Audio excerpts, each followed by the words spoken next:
조 목사님, 조 목사님께서 마스크를 쓰셨기 때문에 제가 강사를 할 때에는 마스크를 벗고 하겠습니다. 방금 102편을 읽었습니다. 102편을 읽었을 때 여러분에게는 어떤 그림이 그려지셨습니까?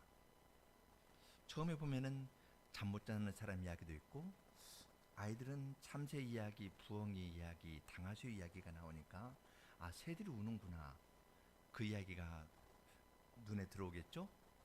그런데 갑자기 내가 시온의 돌들도 긍휼히 여긴다, 갑자기 시온을 이야기를 합니다. 그러다가 갑자기 나를 중년 때에 데려가지 마십시오 하면서 개인 이야기를 합니다. 그런데 또 갑자기 바뀌어가지고 주님의 연대는 무궁할 것이다, 옷을 바꾸면 옷을 갈아입는 것 같이 주님께서 온 세상을 새롭게 하실 것입니다. 주의 종의 자손들이 주님을 영원히 섬길 것입니다 하고 이야기를 합니다. 주제가 무엇이죠? 어떤 때는 잠 못 자는 개인, 병상에서 밤새도록 신음하는 개인을 이야기를 하다가, 시온성이 건설되는 것을 이야기를 하다가, 중년에 나를 데려가지 마십시오 하면서 개인 이야기를 하다가, 또다시 주님의 연대는 무궁합니다 하면서 하나님 나라의 영원한 걸 이야기를 합니다. 이 시가 개인에 관한 걸까요? 아니면 교회에 관한 것일까요? 우리에겐 참 어려운 시입니다.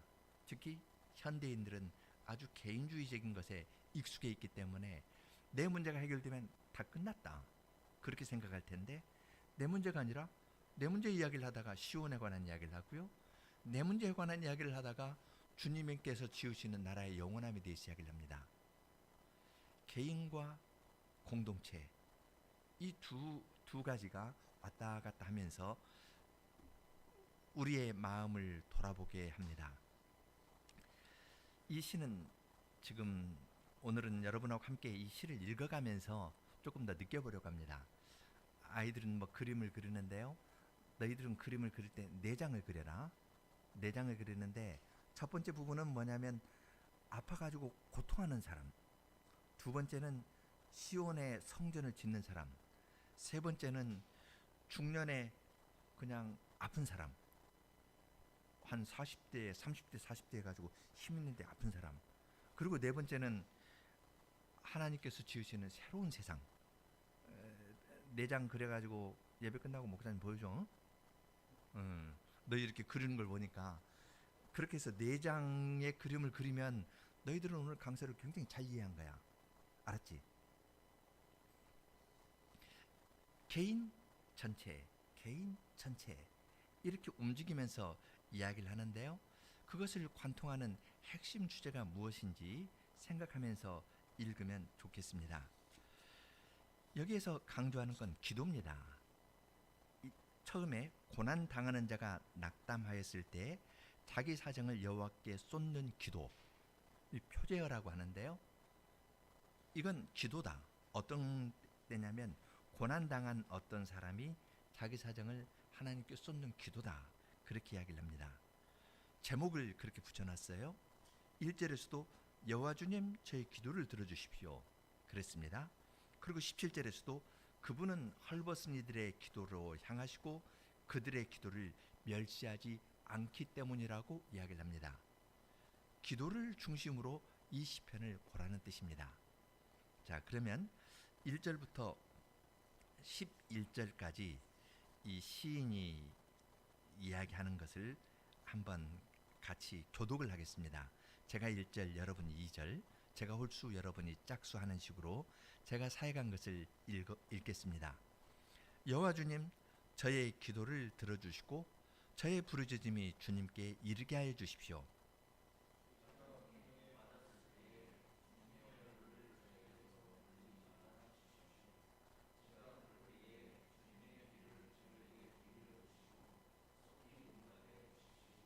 저의 날이 연기처럼 사라지고 저의 뼈가 숯불처럼 타들어가기 때문입니다.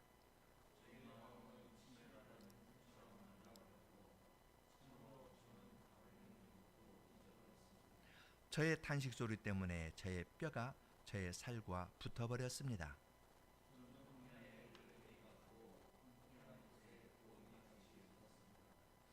제가 잠을 이루지 못하니 지붕 위에 외로운 참새처럼 되었습니다.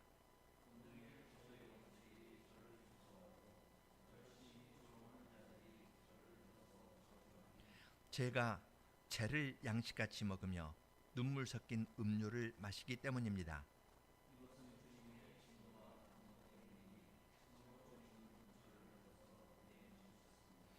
저의 날들은 기우는 그림자 같으며 저는 풀처럼 말라버렸습니다. 예, 11절까지 봤는데요. 특별히 설명이 필요 없습니다. 그렇지만 시인이 이렇게 이야기하는 데에서 그의 마음이 어떻게 움직이는지 그걸 찬찬히 생각해 볼 필요가 있습니다. 1절, 2절에서 시인이 하나님께 간구합니다. 5가지인데요. 첫째, 내 기도 들어주십시오. 나의 부르짖음이 주님께 이르게 해주십시오. 주님의 얼굴을 저에게 돌리지 말아 주십시오. 주님의 귀를 저에게 기울여 주십시오. 속히 응답해 주십시오. 그렇게 5가지입니다. 내 기도를 들어주십시오. 속히 응답해 주십시오. 나의 부르짖음이 주님께 이르게 하여 주시고 주님의 귀를 저에게 기울여 주시고 주님의 얼굴을 저에게서 돌리지 말아 주십시오. 이야기를 합니다. 하나님께 대뜸 내 기도 들어주세요. 내가 주님께 부르짖을 때 주님께서 귀를 기울여 주십시오. 가까이 와달라는 말입니다. 5가지에서 가운데 있는 핵심적인 것은 주님의 얼굴을 저에게 돌리지 말아 주십시오. 그 말은 내가 기도를 해도 주님께서 들어주지 아니하시는 것 같습니다. 기도했는데 주님께서 귀를 막으시는 것 같고요. 고개를 돌리신 것 같습니다. 그렇기 때문에 더 어렵습니다. 계속 기도를 해도 주님께서 응답하지 않으시는 것 같습니다. 그럴 때 시인은 좌절하는 것이 아니라 그의 공경의 가장 핵심은 하나님께서 얼굴을 돌리신 것과 같은 현실입니다. 그러한 때 주님의 얼굴을 저에게서 돌리지 말아 주십시오 하면서 주님을 찾습니다. 시인은 나를 공경에서 건져주십시오 그렇게 기도하지 않습니다. 공경 가운데에서 주님의 얼굴을 구하는 겁니다. 주님께서 얼굴을 비춰주시고 말씀을 한마디 들려주시면 그것으로 됐습니다. 그런데 주님, 왜 저에게 얼굴빛을 비춰주지 않으십니까? 하면서 주님 그분을 향해서 간절히 나아가고 있습니다. 그러면서 시인은 자기가 당한 현실을 하나님께 묘사하는데요. 그림을 그리는 듯 하면서 보면 좋습니다. 3절, 저의 날이 연기처럼 사라지고 저의 뼈가 숯불처럼 타들어가기 때문입니다. 자기의 인생의 날이 연기처럼 사라집니다. 사람이 한평생 살아왔는데요. 연기처럼 사라지듯이 내 날이 사라져갑니다. 불의 이미지가 굉장히 강한데요. 그렇게 사라지는 것은 불이 타기 때문인데 그 불은 어디에서 타냐면요. 내 속에서 탑니다. 내 뼈가 숯불처럼 타들어가고 있습니다. 뼈에 금방 가도 굉장히 꼼짝 못하죠. 뼈가 부러지면 더 움쩍 못하고요. 뼛속에서 불이 났습니다. 불이 내 밖에서 났으면 물을 끼얹어서라도 끌 수가 있는데 뼈가 숯불처럼 타고 있습니다. 그래서 주위의 모든 것을 말라버립니다. 불이 있으면 옆에 젖은 나무도 말리고 마른 나무를 말린 다음에 태워버리잖아요. 내 속에서 내 뼈가 숯불처럼 타니까 내 마음은 침을 받은 풀처럼 말라버렸습니다. 그러니까 밥 먹을 의욕도 없는 겁니다. 밥 먹는 것도 잊어버렸고 나오는 것은 탄식소리입니다. 탄식소리와 함께 자기의 뼈가와 자기의 살이 완전히 더 붓습니다. 시인은 자기의 인생이 연기처럼 사라진다. 그러나 사라질 뿐만 아니라 이 고통이 점점 더 커집니다. 밥 먹는 것도 잊어버리고 잠자리에 들었습니다. 여러분 배가 고프면 잠을 자기 어렵죠? 고통이 있어도 잠이 자기 어렵죠? 이 시인은 저녁에도 잠을 못 잡니다. 6절 7절은 저녁 이야기입니다. 저는 황야의 올빼미 같고 황폐한 곳에 부엉이 같이 되었습니다. 제가 잠을 이루지 못하니 지붕 위에 외로운 참새처럼 되었습니다. 누웠는데요. 다른 식구들은 다 잡니다. 만일 이 사람이 시인이 남자라면 아내는 옆에서 잠을 자고 아이들도 잠을 잡니다. 혼자 잠을 이루지 못합니다. 저 멀리에서 부엉이 우는 소리가 들립니다. 올빼미 우는 소리가 들립니다. 큰 소리일까요? 작은 소리일 겁니다.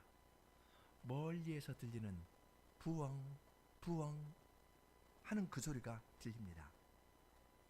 부엉이나 올빼미는 레위기에 보면은 부정한 육식하는 새이기 때문에 부정한 겁니다.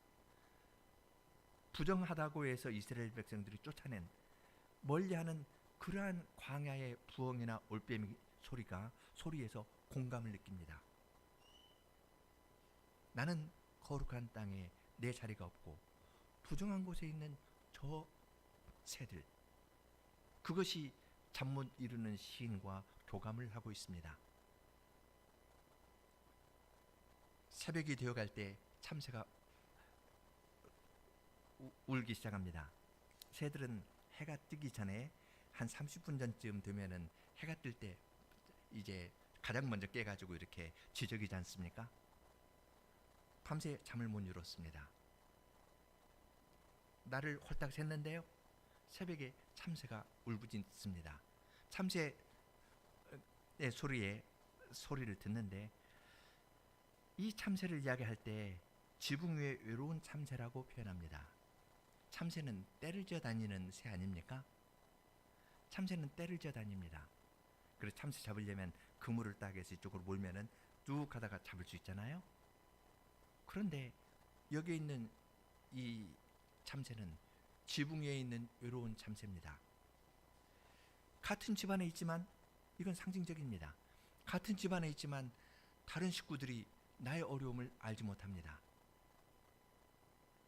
사랑하는 욥처럼 사랑하는 아내도 친구들도 자식도 아무도 이해 못합니다.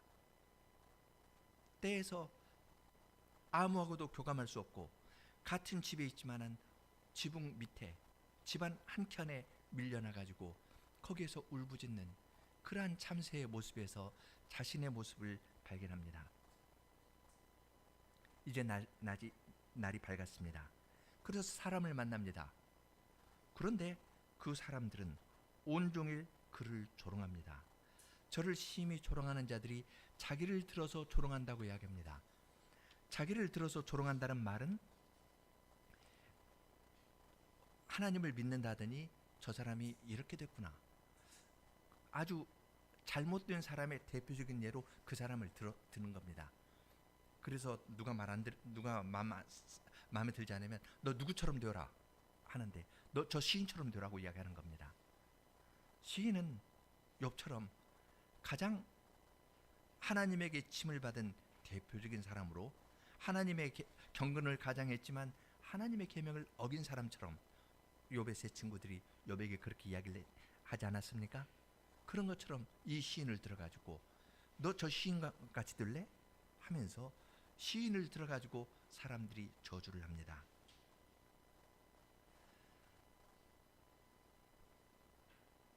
밤을 홀딱 새웠고요.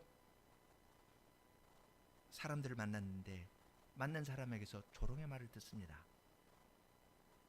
밥을 먹는데요. 그가 먹는 밥은 재입니다.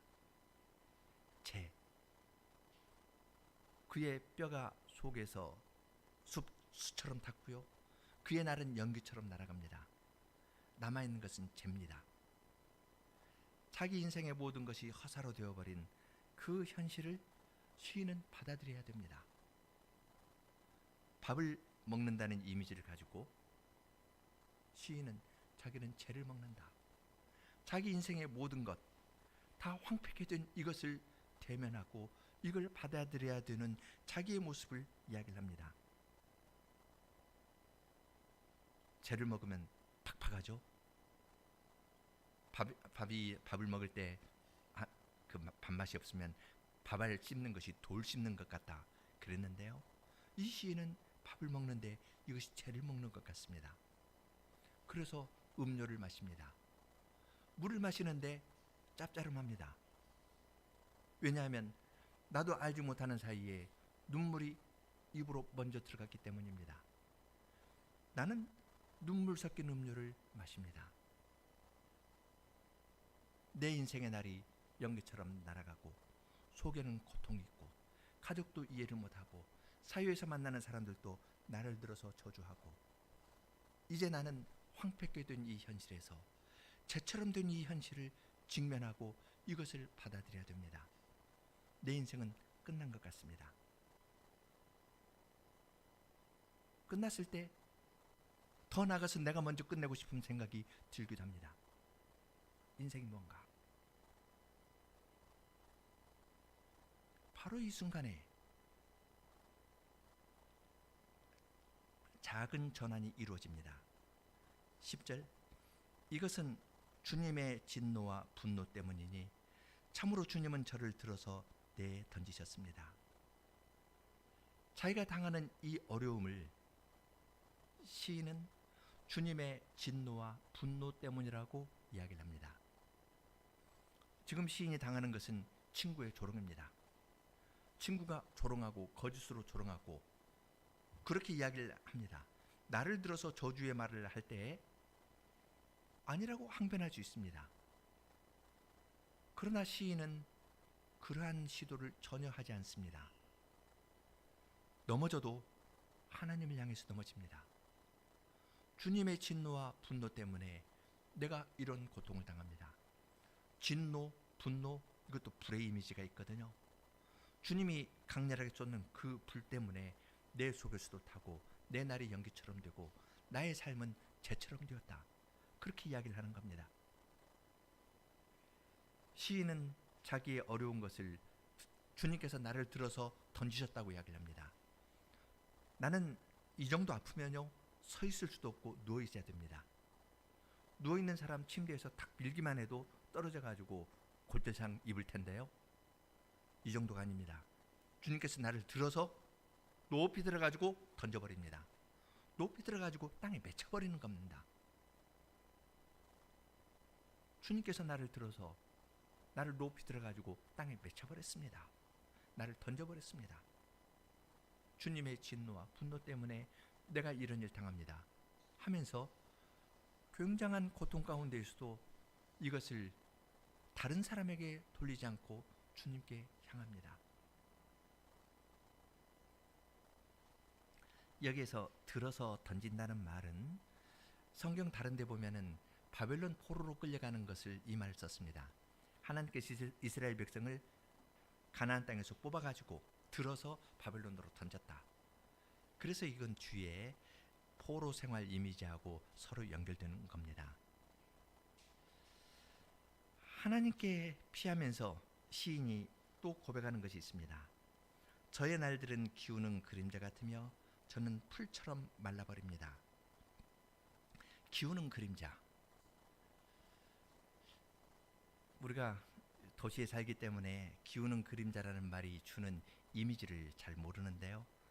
등산 갔을 때 해가 조금 넘어지기 시작하면 얼른 내려와야 됩니다.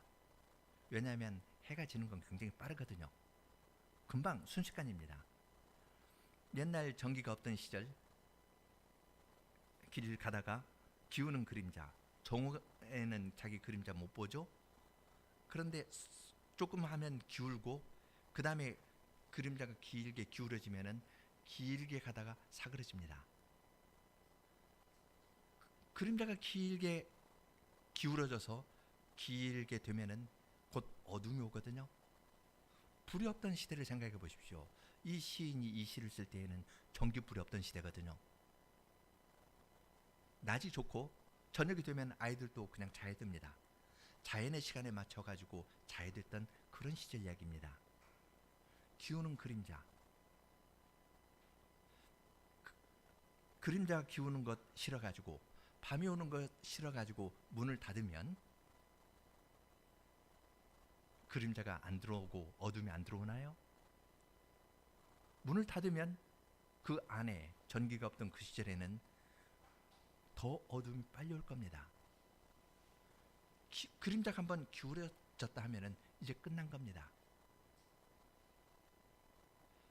그 다음에 어두움이 오면 어둠은 모든 것을 삼켜버립니다. 내 인생도 끝나는 것 같습니다. 나는 풀처럼 말라버렸고 내 인생은 기우는 그림자처럼 되어서 이제는 어둠만이 내 친구이다. 88편 마지막에 있는 것처럼 어둠만 내 친구, 짙은 어둠이 점점 다가오는 때입니다. 그러한 때, 그러한 위기의 순간에 시인의 믿음이 나옵니다. 12절부터 22절까지인데요.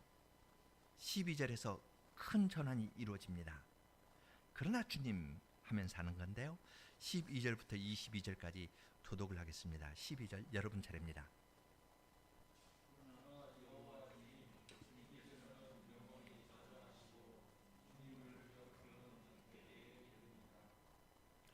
주님께서 일어나셔서 시온을 긍휼히 여기시리니 이제 시온에 자비를 베푸실 때이며 정하신 때가 되었기 때문입니다.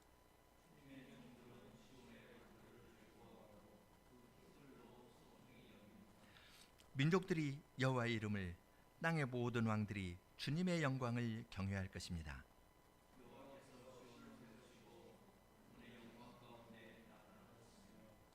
그분은 헐벗은 이들의 기도로 향하시고 그들의 기도를 멸시하지 않으시기 때문입니다.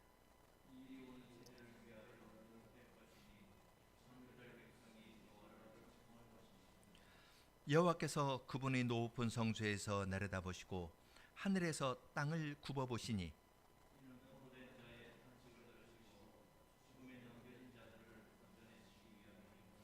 여호와의 이름을 시온에서 말하고 예루살렘에서 그분을 찬송하기 위함입니다.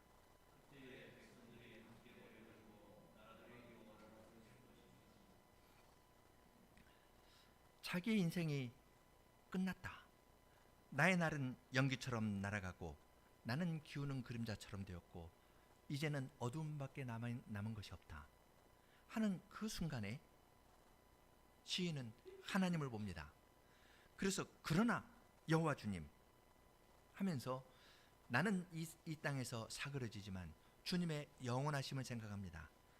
그러나 여호와 주님, 주님께서는 영원히 자정하시고 주님을 기억하면 대대에 이른다고 이야기를 합니다. 영원하신 주님께서 약속하신 것은 이루어질 겁니다. 내가 어떠한 형편에 있든지 내가 어떠한 어려움에 있든지 이것과 상관없이 주님께서는 이루실 것이라고 확신합니다. 그렇게 하는 것은 정하신 때에 대한 소망이 있기 때문입니다. 주님께서 시온을 내게 자비를 베푸실 때이며 정하신 때가 되었기 때문입니다. 주님께서 이스라엘을 바벨론의 포로로 보내시면서 70년 동안 포로 생활할 것이라고 이야기를 했습니다. 그 정하신 때가 되었기 때문에 주님께서 이제 주님께서 행하실 때라고 이야기합니다. 그렇지만 시인은 단순히 주님 때가 되었으니까 행하십시오 하는 것이 아니라 주님의 긍휼에 호소합니다. 일어나셔서 시온을 긍휼히 여기실 것이고 시온에 자비를 베풀어 주십시오. 주님께서 약속하신 때가 되지 않았습니까? 주님의 말씀을 들어서 시인은 주님의 긍휼하심과 주님의 자비하심에 호소합니다. 긍휼하심이라는 것은 어머니가 아이를 뱃속에 안고 있는 것과 같습니다. 어머니가 아이를 안듯이 우리를 다시 안아주시고 우리에게 사랑을 베풀어 주십시오. 약속하신 그때가 되지 않았습니까? 우리는 사그러집니다. 그렇지만 주님은 영원하신 분이십니다. 영원하신 주님, 자비를 베풀어 주십시오. 그렇게 시인은 기도합니다. 그렇게 기도한 시인은 이제 시온의 성전을 짓는 그 자리에 나와서 이야기를 합니다. 주님의 종들이 시온의 돌들을 즐거워하고 그 티끌도 소중히 여긴다고 이야기합니다. 여기 시온의 돌들을 즐거워하고 그 티끌도 소중히 여긴다. 돌하고 또 같은 위치에 비슷한 말로 사용된 것이 티끌입니다. 이건 예루살렘 성전이 회파된 그 장면을 묘사하는 가장 좋은 말입니다. 예루살렘 성전은 석회암으로 지었는데요. 석회암은 불타면 그 가루처럼 됩니다. 쉽게 부서집니다. 그래서 그 느헤미야에 보면은 그런 말이 있는데요. 느헤미야 4장에 보면은 산발랏이 느헤미야에게 이야기합니다. 너희들 뭐하냐? 불탄 돌을 가지고 성벽을 지으려느냐? 그렇게 이야기하니까 옆에 있던 도비아라는 사람이 맞장구를 치는데요. 그들이 지은 성벽은 여우가 올라가도 무너지겠습니다. 그렇게 말합니다. 돌탄 석회암 위에 손대면 가루가 되는 겁니다. 그런데 이제 느헤미야는 그것을 지었는데요. 지금 시인이 놓인 상황은 폐허된 예루살렘입니다. 시온의 돌들, 시온의 성전을 보고 즐거워하는 것이 아니라 시온의 돌들을 보고 즐거워합니다. 그런데 그 돌들은 손대면 가루가 됩니다. 성전을 지으러 올라왔는데요. 가루가 되는 그 현장이 있습니다. 그렇지만 이 이스라엘 사람들은 그때 좌절하지 않습니다. 바벨론 포로로 끌려갔는데요. 70년 만에 다시 돌아온 것. 이건 굉장한 일 아닙니까? 정하신 때가 되니까 하나님께서 고레스를 사용해 가지고 고레스의 마음을 격동시켜서 이스라엘 백성을 다시 예루살렘으로 올라가게 했습니다. 그들 눈앞에 있는 것은 여전히 돌뿐이고 그 돌도 손대면 가루가 되는 그런 돌입니다. 여러분 같으면 어떤 태도를 취하시겠습니까? 이런 돌을 가지고 어떻게 성전을 짓는다는 말이냐 하면서 원망하시겠습니까? 아니면 우리를 들어서 바벨론의 포로로 던지신 주님께서 다시 시온의 성전을 건설하시려고 우리를 여기에 보내셨다. 그러니 깨진 것과 같고 무너졌고 가루밖에 없는 이 형편이지만 우리를 다시 세워주실 것이다. 그렇게 하면서 무너진 그 조각을 보고 기뻐하시겠습니까?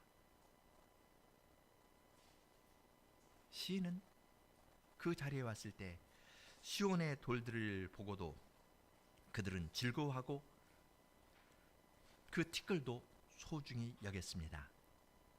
왜냐하면 주님께서 시온을 다시 세우실 것이고 이 성전은 내 집은 만민이 기도하는 집이라 말씀하신 것처럼 이 세워진 성전에 모든 민족이 돌아올 것이기 때문에 그렇습니다. 15절에서 민족들이 여호와의 이름을, 땅의 모든 왕들이 주님의 이름을 경유할 것입니다. 포로로 끌려간 자들이 다시 돌아왔을 뿐만 아니라 그들이 주님의 은혜로 성전을 지으면 이것을 보고 땅의 모든 민족이 돌아올 것을 바라보면서 시인은 시온의 돌들도 즐거워하고 그 티끌도 소중히 여겼습니다. 하나님께서 이처럼 시온을 세우시고 그분의 영광 가운데 친히 나타나십니다. 그런데 이것도 그 관계 있는 것이 기도입니다. 102편의 핵심 단어는 기도라고 그랬죠? 17절 그분은 헐벗은 이의 기도를 향하시고 그들의 기도를 멸시하지 않으시기 때문입니다. 여기에서 드린 헐벗은 사람의 기도, 그들의 기도를 하나님께서 멸시하지 않는다 했는데 102편 안에서 볼 수 있는 헐벗은 사람의 기도의 내용인 무엇입니까? 옷이 없습니다. 헐벗었습니다. 피골이 상접한 이 사람의 기도는 1절부터 11절에 있는 그 내용입니다. 나는 나의 날은 연기처럼 사라지고 나의 날은 기우는 그림자와 같고 나는 마른 풀과 같습니다. 주님께서 진노로 나를 들어서 멀리 던지셨습니다. 그렇게 하면서 자기의 어려운 사정을 있는 그대로 하나님께 호소하는 기도입니다. 이 기도를 1절부터 11절에 있는 이 기도를 하나님의 얼굴을 구하는 이 기도를 하나님께서는 멸시하지 않으십니다. 이 기도를 들으시고 이들을 들어서 멀리 던지셨던 주님께서는 다시 시온을 세우실 뜻을 보여주시는 겁니다. 시온이 무엇으로 건설되기 시작합니까? 고레스의 측량인가요? 아니면 포로 생활이 70년 되리라고 이야기했던 그 예언의 말씀을 듣고 예레미야 예언의 말씀을 듣고 하나님 앞에 예레미야 서책을 펴놓고 기도한 다니엘과 같은 사람의 기도인가요? 다니엘서 9장에 보면은 다니엘은 70년 되리라는 말을 듣고 하나님 앞에 우리는 주님 앞에서 다 범죄하고 죄를 지었고 주님을 배반했고 우리 조상도 그랬고 나도 죄를 지었고 하면서 자기의 죄를 회개하는 데에서부터 이스라엘이 포로에서 돌아오는 일이 시작되었습니다. 헐벗은 사람의 기도, 우리의 가난하고 궁핍한 것을 있는 그대로 아뢰었더니 주님께서 풀어주시기 시작하는 겁니다. 주위에 조롱하는 사람들이 있습니다. 조롱하는 사람에게 말하지 않았습니다. 조롱 때문에 그는 더 말라가고 더 어렵게 되었습니다. 그렇지만 그들에게 맞대응하지 않습니다. 하나님께 자기 마음만 토합니다. 그러한 기도를 드릴 때 주님께서 시온을 세우시고 시온을 세우실 뿐만 아니라 모든 민족이 이 성전에 와서 주님을 예배하는 일을 이루실 겁니다. 놀랍지 않습니까? 그래서 18절에 이 일이 오는 세대를 위하여 기록될 것이니 창조될 백성이 여호와를 찬송할 것이라고 이야기를 합니다. 지금 시인이 살던 이 시대는 고난과 수욕을 견디면서 지나야 됐던 시대입니다. 그 어려움을 견디면서 자기 사정을 주님께 아뢰면서 나아가면 주님께서 그 기도를 들어주시고 성전을 세워주실 겁니다. 그리고 오는 후대의 사람들, 지금 여기서 창조될 백성이라고 썼는데요, 그냥 후손이라고 이야기하지 않고 창조될 백성이라고 이야기를 합니다.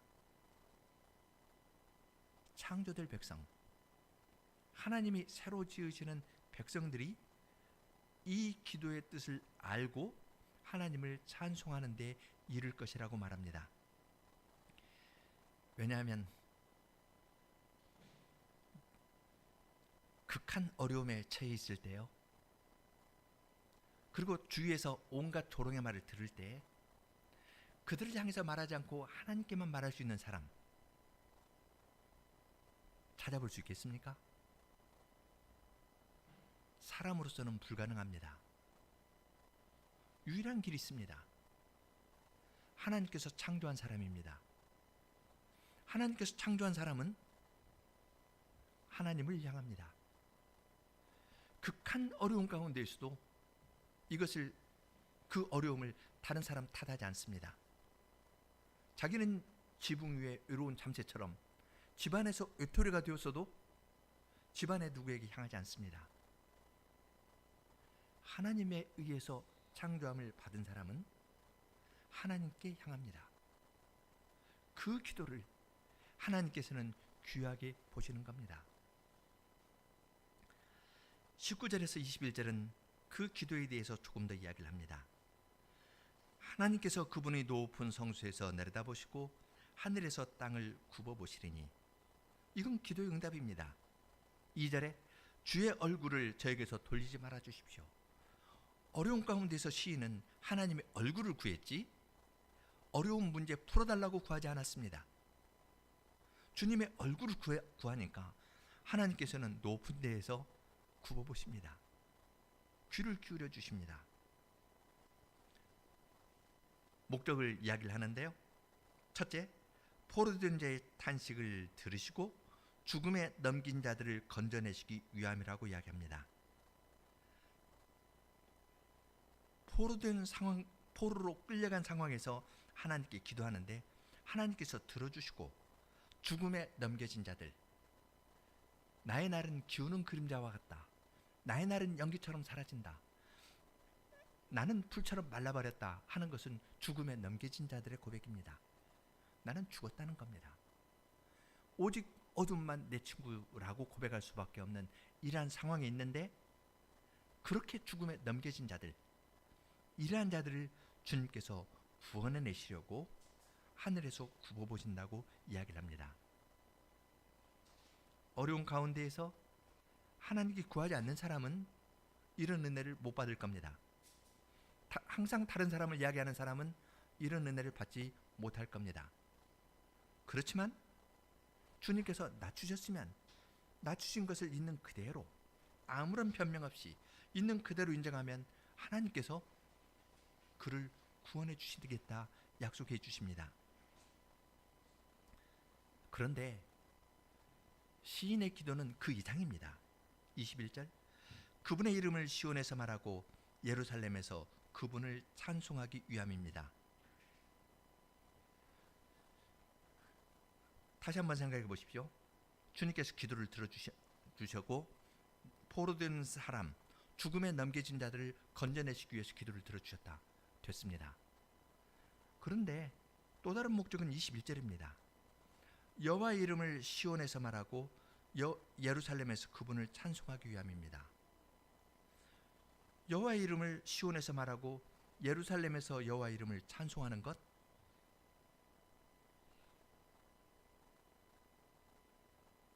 구원 얻은 사람이 여호와의 이름을 시온에서 말하고 여호와의 이름을 찬송하는데요, 그 일을 위해서 주님께서 기도를 들어주시겠다고 이야기하는 겁니다. 달리 말하면 아픈 데에서 구원해 주시고 끝 하는 것이 아니라, 이건 이교도의 기도입니다. 이교도의 기도는요, 항상 개인적이고 개인의 고통과 어려움, 이것 해결해 주시고 복 주시고 그 다음에 마침표입니다. 더 나가지 못합니다. 그러나 하나님의 백성의 기도는 그가 구원을 얻을 뿐만 아니라 하나님의 이름을 시온에서 말하고 예루살렘에서 그분을 찬송하는 데까지 이릅니다. 시온에서 하나님의 이름을 높이고 찬송할 때 15절, 21절 보죠. 민족들이 여호와의 이름을, 땅의 모든 왕들이 여호와 주님의 영광을 경외할 것이다. 22절, 그때의 백성들이 함께 모여들고 나라들이 여호와를 섬길 것이라고 이야기를 합니다. 구원 얻은 시인만 하나님을 높이고 찬송하는 것이 아니라, 낮은 자가 기도하였을 때 죽음에 넘겨진 자들을 구원하시고 그들을 통해서 성전을 지어가시는 하나님을 보고 다른 땅 열방들이 여기에 가담합니다. 주님께서는 고통 가운데 있는 주님의 백성에게 기도하라 하십니다. 너의 기도를 들어서 내가 교회를 세울 뿐만 아니라 이 교회에 다른 사람이 들어와서 함께 하나님을 찬송하는 그 일에 내가 너의 기도를 사용하겠다 말씀하시는 것과 같습니다. 하나님께서 구원 베풀어 주시고 찬송해라 하시는 것이 아니라, 기도를 들어주시는 목적은 시온에서 여호와의 이름을 찬송하도록 하기 위한 것이다. 너희가 나의 이름을 찬송할 때 땅의 모든 족속이 참여할 것이다. 이건 주님께서 이루실 큰 일입니다. 그 큰 일을 이루실 때 주님께서 주님의 백성에게 요구하시는 것은 한 가지입니다. 헐벗은 사람으로 그 위치에서 기도하라는 겁니다. 잘하는 것 이야기하지 말고 못한 것, 부족한 것, 주님의 징계를 받은 것, 그것을 있는 그대로 내 앞에 고백하고 나오면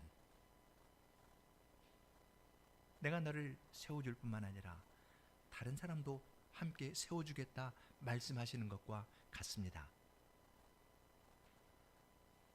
사람이 극심한 고통 가운데 있으면 자기밖에 보이는 것 없습니다. 그러나 그 고통 가운데 시인은 그러나 여호와 주님 하면서 하늘을 보았습니다. 그러나 여호와 주님 하면서 하나님께 부르짖었을 때 주님께서는 내가 헐벗은 너의 기도를 들어주고 너를 구원해 줄 뿐만 아니라 너를 통해서 다른 많은 사람도 구원에 이르도록 하겠다 말씀해 주십니다. 그야말로 굉장한 초청입니다. 하나님께서는 시인에게 내가 무엇을 잘하고 능력 있고 모범적이고 그러기 때문에 내가 너를 통해서 다른 사람을 구원하시겠다 말씀하시는 것이 아닙니다. 헐벗은 유치에서 기도하면서 나오너라. 그러면 내가 그러한 너를 받아서 너도 구원해 줄 뿐만 아니라 다른 사람도 구원하는 일에 너를 사용하겠다 말씀해 주셨습니다. 사람으로서는 감당할 수 없는 약속을 주님께서 주시는 겁니다. 복음입니다. 그렇지만 우리의 연약함은 이러한 데서도 나타날 수가 있습니다. 그렇게 하면 야 됐다 하면서 마음이 높아질 수가 있습니다. 23절 24절입니다. 같이 교독하겠습니다. 23절 그분이 나의 힘을 중도에 꺾으시고 나의 날을 짧게 하시니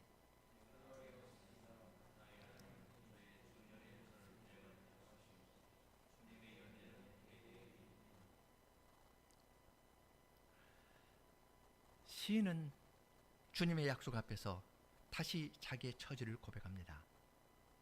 가난하고 궁핍한 자기의 처지를 있는 그대로 고백합니다. 그러한 약속이 있지만 그러나 주님 나의 힘을 중도에서 꺾지 마시고 나의 날을 짧게 하지 마십시오. 중년에 나를 데려가지 마십시오. 중년이라면 한참 힘 있을 때거든요. 힘도 있고 원숭미도 더해져 가지고 어떠한 일을 능력 있게 행할 수 있는 때인데 주님께서 꺾으시는 겁니다. 그럴 때 중년의 때에 나를 데려가지 마십시오 하면서 주님 앞에서 자기를 낮추면서 고백합니다. 나의 날이지만 주님은 연대라 해서 나의 날을 짧게 하셨다. 주님의 연대는 대대에 이른다 하면서 주님은 훨씬 더 큰 분이고 나는 보잘것없는 사람이라고 고백합니다. 주님께서 나에게 굉장한 약속을 주셨지만 내가 내놓을 건 하나도 없는 겁니다. 주님께서 나의 고난을 통해서 주님의 일을 이루신 것이 있으면 그건 주님께서 하신 것이지 내가 그 일에 쓰임받았다 해서 나를 높일 것이 하나도 없는 겁니다. 주님의 큰 약속을 받고 그 약속 앞에서 시인은 자기를 낮춥니다. 한없이 낮춥니다. 주님께서 그냥 데려가셔도 지금 데려가셔도 나는 아무 할 말이 없는 자라고 고백하면서 주님 저를 데려가지 말아 주십시오. 그렇게 이야기를 합니다. 이렇게 고백하는 시인에게 주님께서는 새로운 세계를 보여주십니다. 25절부터 28절입니다. 태초에 주님께서는 땅에 기초를 놓으셨고 주님의 손이 하늘을 만들었습니다.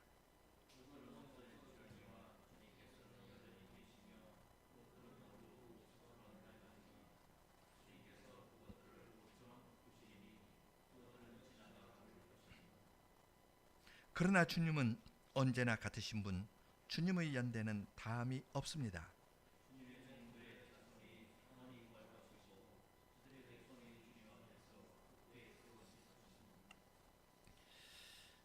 지금 시인은 자기의 가난한 것, 주님께서 언제든지 불러가시면 그 부름을 거역할 수 없는 자기의 연약함을 고백한 다음에 주님으로부터 약속을 받습니다.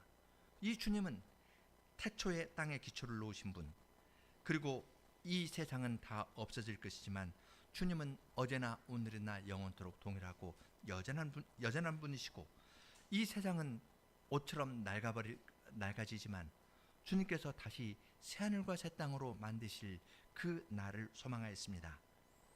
주님은 언제나 같고 주님의 연대는 다함이 없고 주님의 종들의 자손이 평안히 거하고 주님의 후손이 주님 앞에서 굳게 세워질 것을 소망합니다. 굉장한 고통 가운데 있는데 주님을 바라면서 주님의 얼굴을 구하면서 나왔습니다. 그럴 때 시인이 받은 약속은 너의 자손이, 새로 창조함을 받을 너의 자손이 내 앞에서 굳게 서서 내가 주는 땅에 평안히 거하고 이 땅에 굳게 서서 주님을 섬기고 나아갈 것을 약속으로 받았습니다.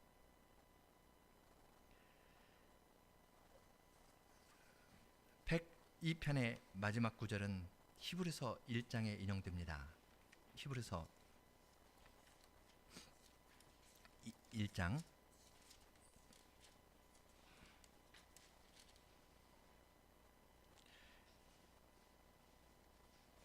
10절부터 보겠습니다. 또 주여, 태초에 주께서 땅의 기초를 두셨으며 하늘도 주의 손으로 지으신 바라. 그것들은 멸망할 것이나 오직 주는 영존할 것이요 그것들은 다 옷과 같이 낡아지리니 의복처럼 갈아입을 것이요 그것들이 옷과 같이 변할 것이나 주는 여전하여 연대가 다함이 없으리라 하였다. 이건 102편의 이 구절을 히브리서 1장에서는 구약을 7구절 인용합니다. 7구절 인용하면서 예수 그리스도에게 적용시키면서 이야기를 합니다. 그리스도 안에서 하나님께서 102편의 말씀을 다 이루시겠다고 이야기를 하십니다. 그리스도 안에서 새하늘과 새 땅을 지으시겠다. 그것을 약속해 주시는 겁니다. 새하늘과 새 땅을 지으시는 주님께서 먼저 행하시는 일은 무엇입니까? 주님께서 만물을 새롭게 하실 것입니다. 보라, 내가 만물을 새롭게 하노라. 만물을 새롭게 하실 주님께서 우리 가운데 행하시는 새로운 일이 있습니다. 그것은 만물을 새롭게 한다는 말과 만물의 중생이라는 말인데요. 사람이 거듭나지 않으면 하나님 나라에 들어갈 수 없다라는 말이 같은 말입니다. 주님께서 먼저 그리스도 안에서 우리를 새로운 피조물로 지어주시는 일을 행하십니다. 102편은 아무나 부를 수 있는 노래가 아닙니다. 극심한 곤란 가운데에서 사람들에게 조롱을 받을 때 그 사람들에게 말하지 않고 그러나 여호와 주님 하고 주님께만 나가서 호소할 수 있는 사람, 굉장한 은혜를 받은 사람인데 주님에 의해서 창조된 사람만이 이러한 시편을 부를 수 있습니다. 주님께서 이러한 사람을 어떻게 창조하시나요? 멀리 있는 것이 아닙니다. 102편의 이 말씀으로 극심한 고난 가운데에서 주위 사람을 원망하는 우리들에게 아니, 그렇게 하지 말고 너의 고난은 네가 생각한 것보다 더 깊은 거야. 너는 죄를 마시고 있어. 그 정도 깊은 거야. 그렇지만 그 그러한 깊이에서 너는 그러나 여호와 주님 하면서 나를 부르고 나오면 내가 너를 새롭게 하겠다 약속해 주시는 겁니다. 주님께서 사람을 지어 나가실 때 이 말씀을 사용하시는 겁니다. 태초에 말씀으로 천지를 창조하신 주님께서는 지금도 102편의 말씀으로 우리를 새롭게 하십니다. 우리를 새로 지어주십니다. 새로 지으면서 너의 고통이 세상에서 최고의 고통이라고 생각하면서 뒤로 물러서지 말라고 말씀하십니다. 그럴 때 그러나 주님 하면서 나에게 나오라고 주님께서 부르십니다. 그러나 주님 하면서 나에게 나오면 내가 너를 고쳐줄 뿐만 아니라 너를 세워줄 것이고 너의 교회를 세워줄 것이고 이 교회에 다른 사람이 들어와서 주님의 이름을 찬송하는데 내가 너희를 쓰겠다 그렇게 약속해 주십니다.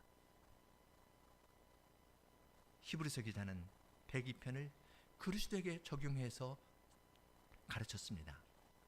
우리는 그리스도 안에서 이 시편을 읽습니다.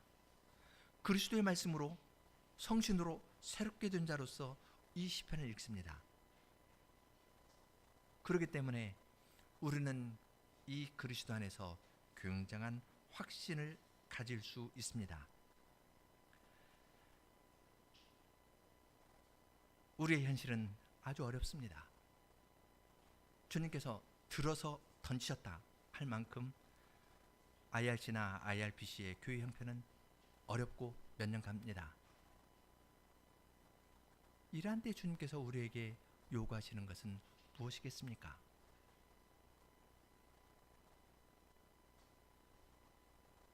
한때는 영광스러운 이름이 조롱의 대명사가 되었습니다. 이러한 때 주님께서 요구하시는 것이 무엇이겠습니까? 궁핍한 자의 기도입니다.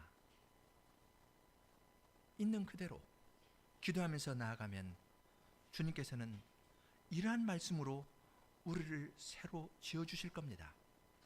새로 세워주실 것이고, 또한 다른 사람들도 우리가 잘하는 걸 보여주면서 다른 교회를 이끌려 있을 때에는 주님께서 들어서 박살내셨습니다. 우리는 아무 변명 없이 그걸 받아들여야 합니다. 들어서 주님께서 던지셨습니다. 다 깨졌습니다. 좋아지는 것이 아니라 점점 나빠지는 것 같지만, 기우는 그림자처럼 어두움이, 죽음의 그림자가 다가오고 있지만, 그러나 주님께서는 이러한 우리에게 이 말씀을 주십니다. 이 말씀으로 우리를 새로 지어주실 겁니다. 그리스도 안에서 이 말씀을 우리에게 주셨기 때문에 주님께서 우리를 새로 지어주실 것입니다. 우리가 개인적으로 회복될 뿐만 아니라 교회 공동체 전체가 회복될 것입니다. 그리고 회복될 때에는 다른 사람들도 주님의 나라에 들어갈 때에는 정말 가난한 마음을 가지고 들어갈 수 있겠구나, 그 진리를 깨닫고서 가난한 마음으로 함께 주님을 찬송하고 예배하는 데 참여할 것입니다. 함께 기도하겠습니다.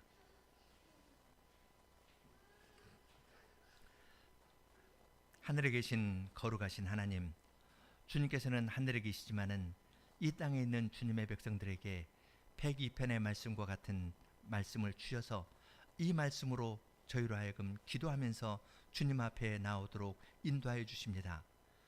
저희들은 어려운 일이 있을 때 그 일의 의미가 무엇인가, 주님을 섬기고 주님의 교회 안에서 자신을 발견하면서 산다 했는데 모든 것이 무너진 것과 같았을 때 어찌할 바를 알지 못하는 저희들에게 주님께서는 어두운 가운데 있는 저희들에게 이러한 시편의 말씀을 주시면서 이러한 시편으로 가난한 사람으로서 기도를 드리고 궁핍한 자로서 기도를 드리면서 나오면 그리스도 안에서 저희를 받아주시고 치료해 주실 뿐만 아니라 개인적으로나 교회적으로 저희들을 다시 낫게 하여 주시고 치료해 주시고 주님의 이름을 높이 부르고 또한 다른 사람들도 주님을 찬송하는 이 무리에 가담케 하여 주실 것을 약속하여 주셨습니다.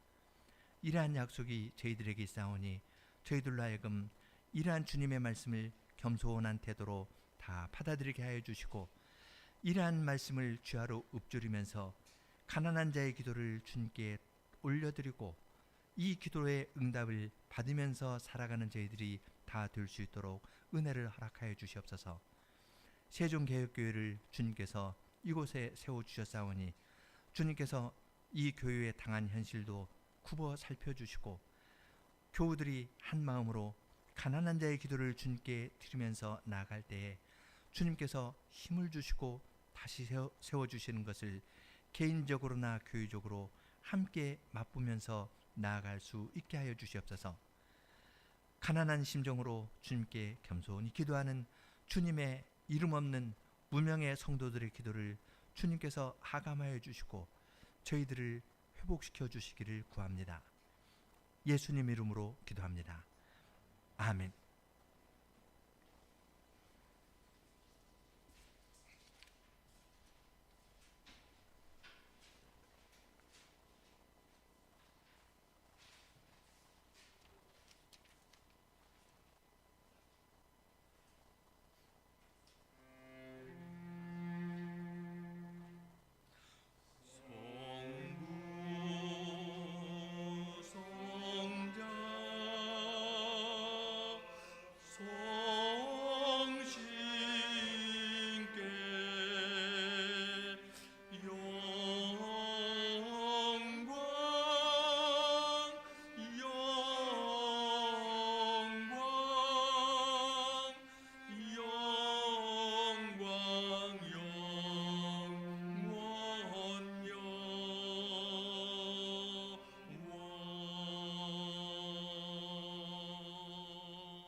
우리 주 예수 그리스도의 은혜와 하나님 아버지의 사랑과 성신의 사귐이 이 교회에 항상 있게 하옵소서.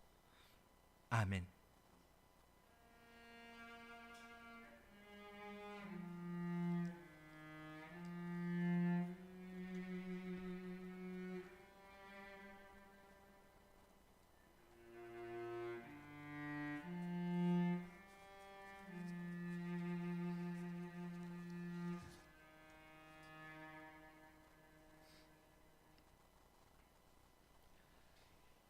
예배가 끝났습니다.